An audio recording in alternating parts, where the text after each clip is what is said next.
锅底不管多黄多黑，黑够多厚，今天教你一招顽固污垢一擦就掉，就只需要几个鸡蛋壳哦。大家好，欢迎来到美食采味，一起跟着视频看看具体的操作方法吧。生活中很多厨具在做完饭菜后总会留下污渍，尤其用来炒菜的锅烧焦起的黑渍，这种黑渍是最难清理的，而且每次炒菜时用到，这个锅底放在哪里沾到哪里，搞得心情复杂了，看着饭菜都失去了美味。这种其实是油脂被火烧黑后结块附着在上面，最为顽固，洗洁精根本无效，无论用铁钢丝球还是用抹布擦都擦不掉，即使钢丝球擦掉了，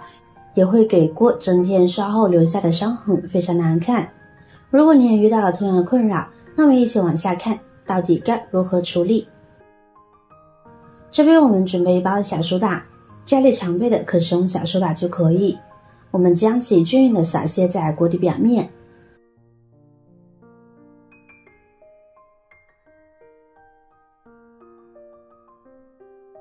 跟着我们往上边搭上几张纸巾，这是为了防止小苏打后期跑掉加固的作用。跟着我们准备一瓶白醋，往表面淋入少许，小苏打和白醋去除污垢的效果，相信大家在生活中都体验过。面对衣服上的强烈污垢，小苏打和白醋都可以起到去除污垢的效果。当然，面对锅底的污垢，小苏打和白醋也可以运用其中的。小苏打和白醋结合在一起就会发生反应，不仅仅有着超强的去污效果，还可以杀掉许多细菌，守护大家的健康和生活。涂满小苏打和白醋，然后等到一段时间，一般有10到12分钟就可以见到效果了。这边我们准备几个鸡蛋壳。鸡蛋这种高蛋白高营养的食物，相信大家经常吃，但是鸡蛋壳很多小伙伴就选择丢弃了。其实鸡蛋壳有着许多的妙用，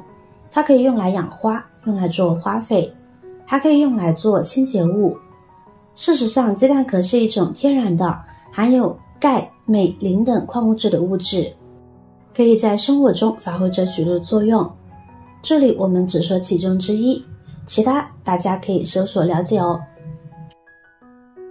现在时间到，就可以把上面的纸巾拿掉了，随便可以用它擦擦锅底。这会儿纸巾上已经有很多的污垢了，说明大部分黑垢都有明显的脱落了。因为白醋有软化的作用，不光是污垢，就是有铁锈，经过一段时间的浸泡，污渍都被软化了。接下来我们就可以对锅底进行擦拭了。在擦拭锅底的时候，我们只需要把鸡蛋壳放上来，给它捏碎，然后将其来回对锅底进行揉搓即可，就能将锅底上的脏东西揉搓掉。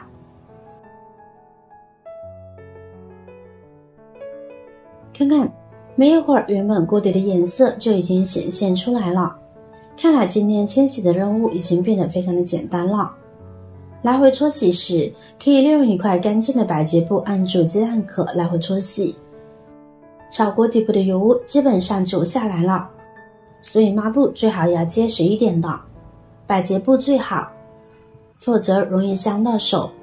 当然，也可以戴上橡胶手套来回摩擦，这样可以起到更好的保护作用。大概需要2-3分钟，炒锅底部的油污就擦干净了。亲爱的朋友们，制作视频不易，您的每一个留言和每一个点赞、关注都是我前进的动力。如果觉得我的视频对您有帮助的话，请您给我点个赞吧，感谢您的支持。可能大家都很好奇这是为什么，因为鸡蛋壳的主要成分是碳酸钙，里面含有丰富的蛋白质，有很好的吸附作用，是用白醋软化让它们发生化学反应，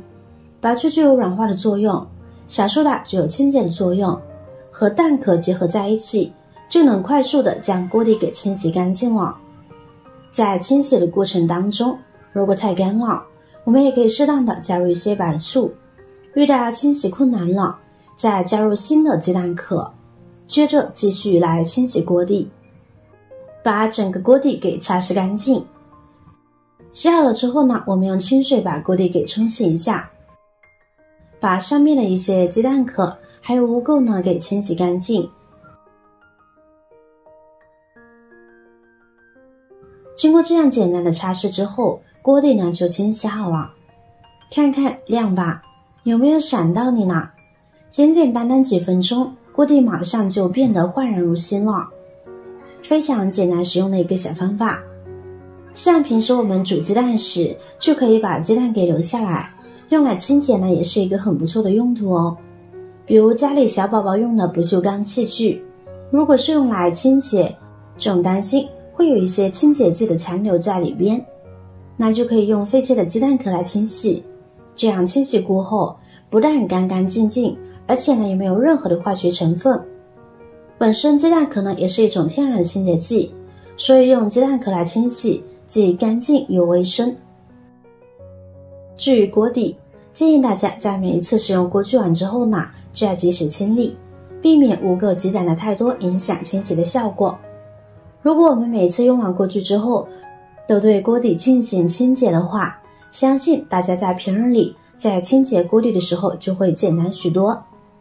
好了，今天的方法呢就分享完了，有需要时就动手去试一试吧，效果绝对会让你满意哦。学会记得把它分享给你的家人和朋友。如果你有更好的建议好方法，欢迎在下方留言哦。您的留言和分享可以帮助到更多有需求的人哦。点击我的视频头像，还可以观看更多的美食和生活技巧。每天呢都会分享不同的精彩视频，别忘了关注我哟。